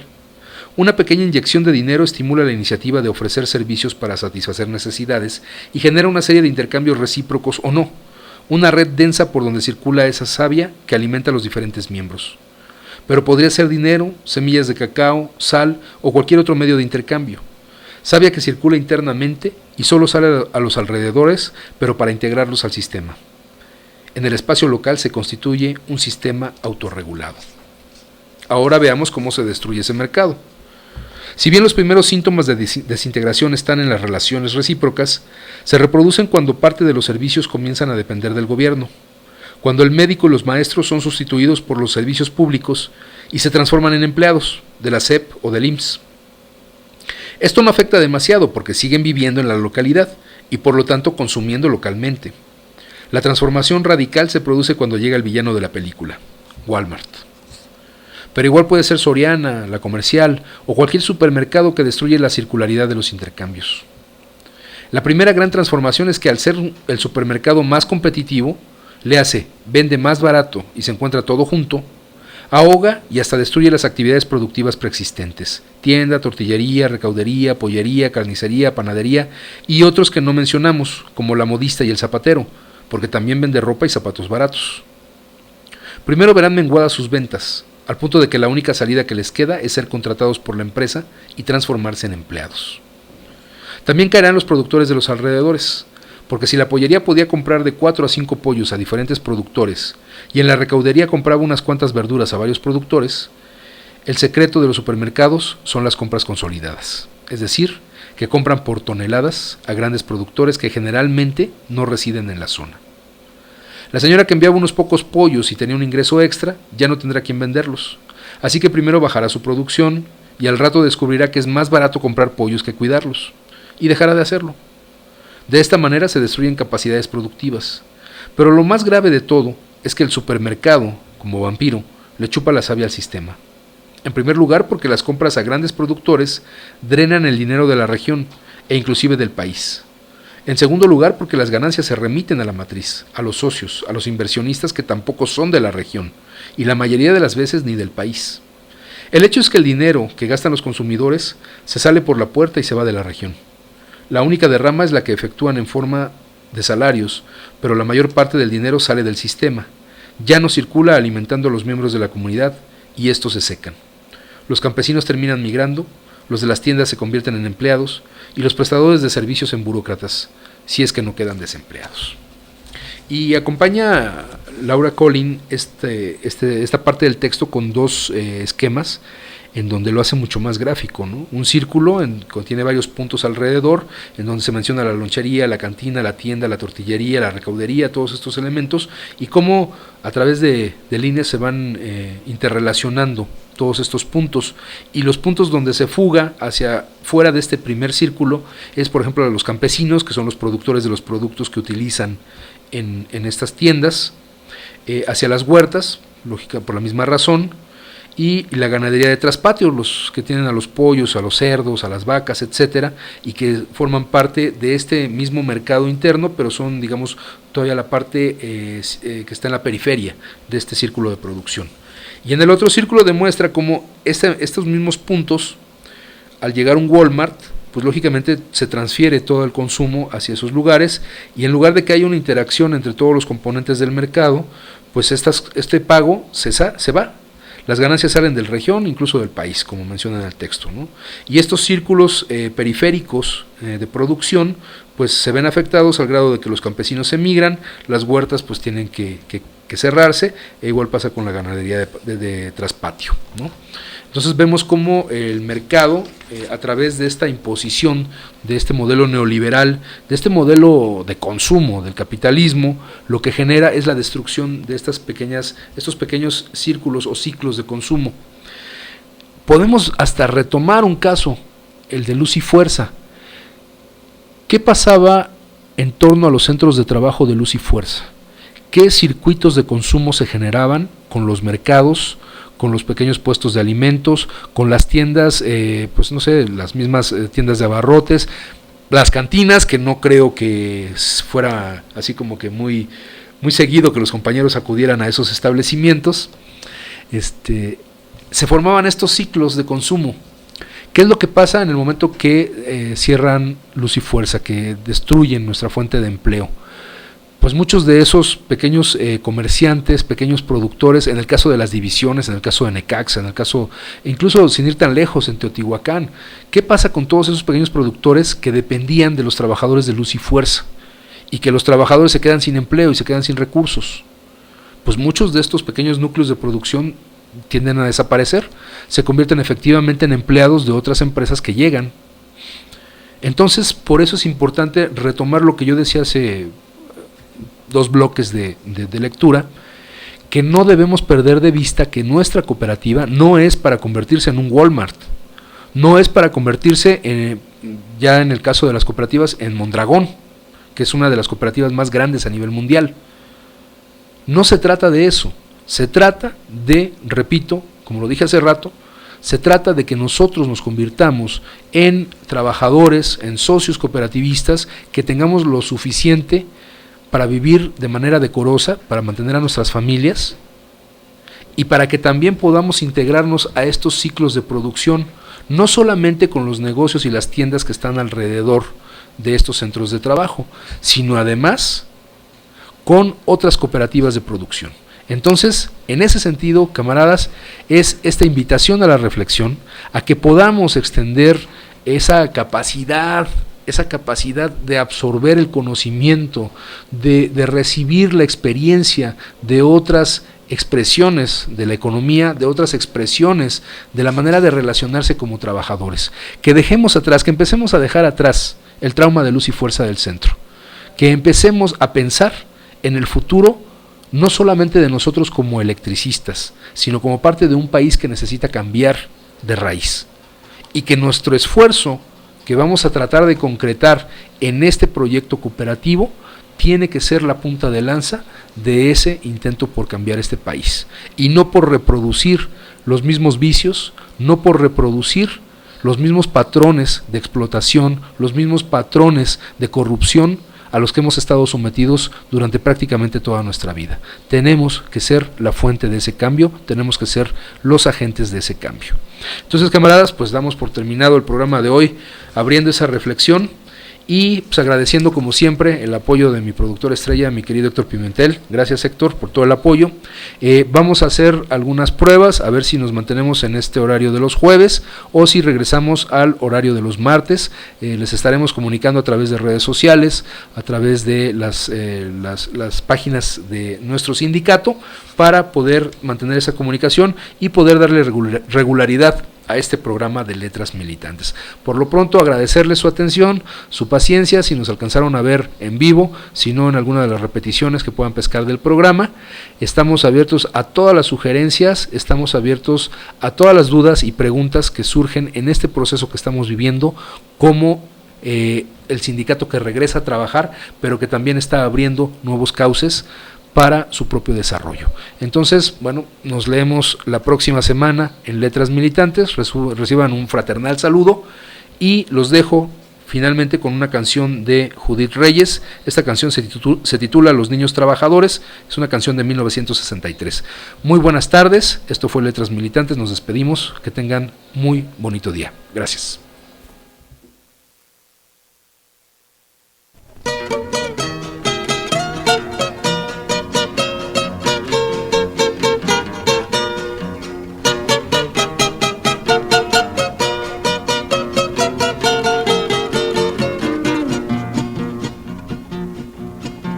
Recuerdo muy bien que muy niño empecé a trabajar cerca de Palacio. Yo le daba grasa a la burocracia de esta gran ciudad.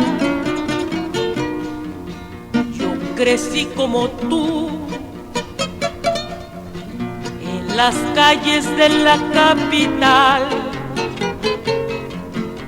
vendiendo la extra y a veces billetes de la lotería disque nacional.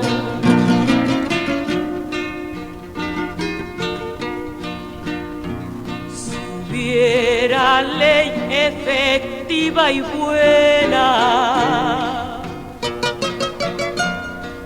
que protegiera a nuestra niñez,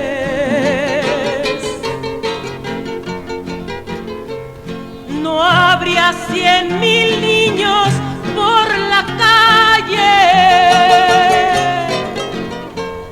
buscando el pan una y otra vez. El niño pobre capitalino que a los camiones sube a cantar, no es un vago, es un pobre niño para el que no hay protección social, cuidando carros, vendiendo chicles.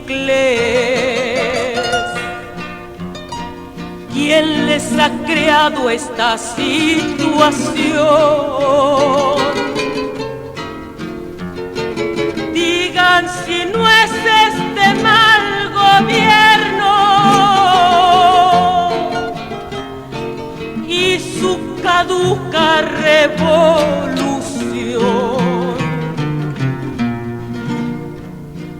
Hoy don Miguel Alemán nos llena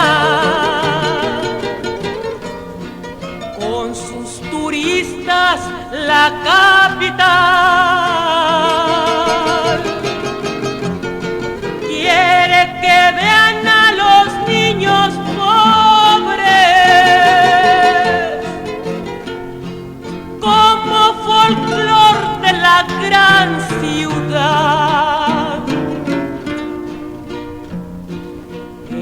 presidente habla de progreso,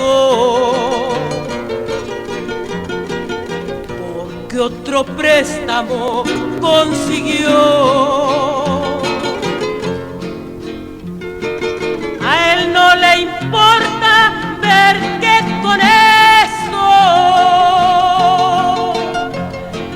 la independencia la hipotecó. Condecorada primera dama, das desayunos de pudrición y aún te sientes benefactora de la niñez de mi corazón. Aunque Uruchurtu llene de flores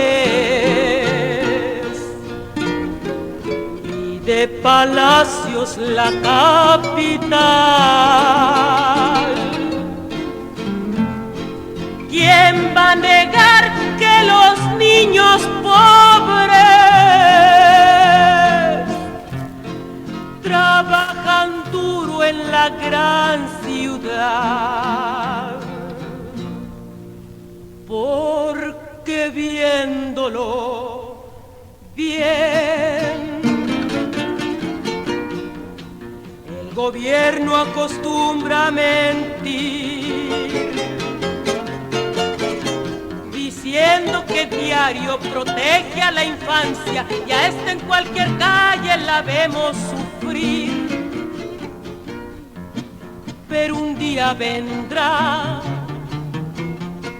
en mi patria la lucha está en pie, un México nuevo, gobierno del pueblo, que proteja al niño y que todo le dé.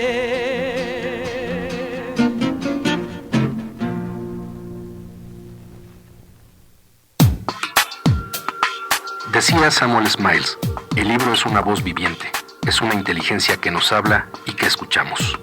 Acompáñanos en la próxima emisión de Letras Militantes, a través de Radio SME, donde a los libros les damos la palabra.